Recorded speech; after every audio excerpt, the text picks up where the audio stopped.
कहा जाता है। चलिए आगे देखते हैं। जैसा कि हमने देखा कि अब हम जानेंगे कि किस प्रकार पाणिनि जी ने विभाजन किया है। स्वर व्यंजन विभाजन देखेंगे हम। ये जो हमने 14 सूत्र देखे थे अभी, इन्हीं के माध्यम से पाणिनि जी ने स्वर और व्यंजन का विधान किया है संस्कृत व्याकरण में। पहले 4 सूत्र जैसे अ ई उण, रील ऋक, ए ओंग, आई औच, इन सूत्रों में पाणिनि जी ने स्वरों का और बाकी 10 सूत्रों में व्यंजनों का विधान किया है। संस्कृत भाषा में स्वरों को अच और व्यंजनों को हल बोला जाता है। चलिए अब आगे देखेंगे।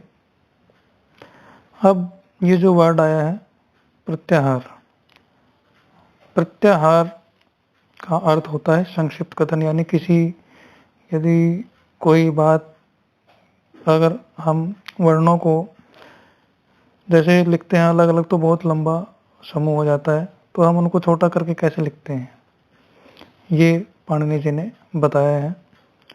और अष्टाध्यायी के पहले अध्याय के पहले पाद के सूत्र संख्या 71 में ये बताया गया है।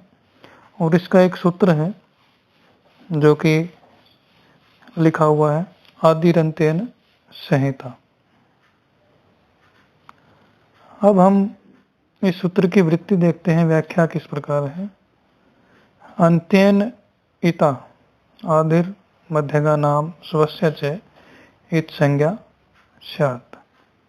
अब इसमें एक वर्ड आया है इत संज्ञा, तो हम इत संज्ञा के बारे में जानेंगे। इत संज्ञा का अर्थ होता है इसकी संज्ञा।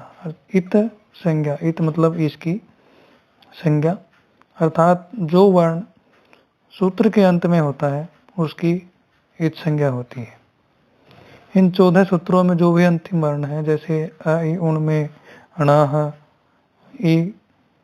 अ ई उण में अणा हो गया, और रील ऋक में कह, ये जो भी अंतिम वर्ण है इनकी इत संज्ञा होती है हलंत्यम नामक सूत्र से। ये है इत संज्ञा विधेयक सूत्र।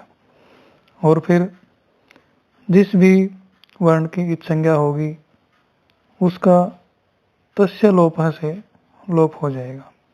इसलिए जब हम प्रत्याहार बनाते हैं तो अंतिम वर्ण नहीं लिखा जाता। अब आगे चलते हैं। ये देखिए आगे कुछ जो है हमने प्रत्याहार बनाए हैं और उनके कौन से वर्ण हैं। देखिए अभी आपको पता चल जाएगा कि जो लास्ट में जो हलंत वर्ण दिए गए हैं वो लिखे गए हैं या नहीं।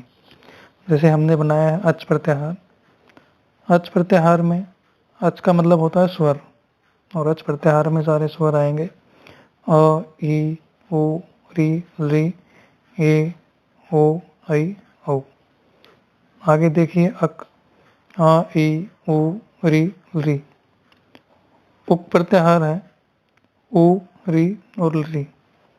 आगे इक है ई उ री और री।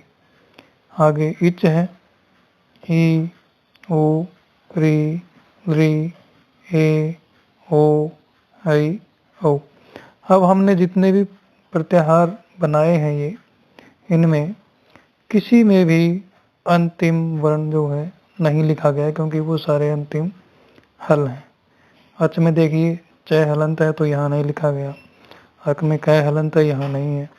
उक में कै हलंत है, नहीं है। इक में भी कै हलंत है, यहाँ नहीं लिखा गया। इच में च हलंत है, यहाँ नहीं लिखा गया। तो आज की वीडियो में बस इतना ही। आगे की वीडियो में फिर किसी चैप्टर के साथ आपके साथ हाजिर होंगे। धन्यवाद।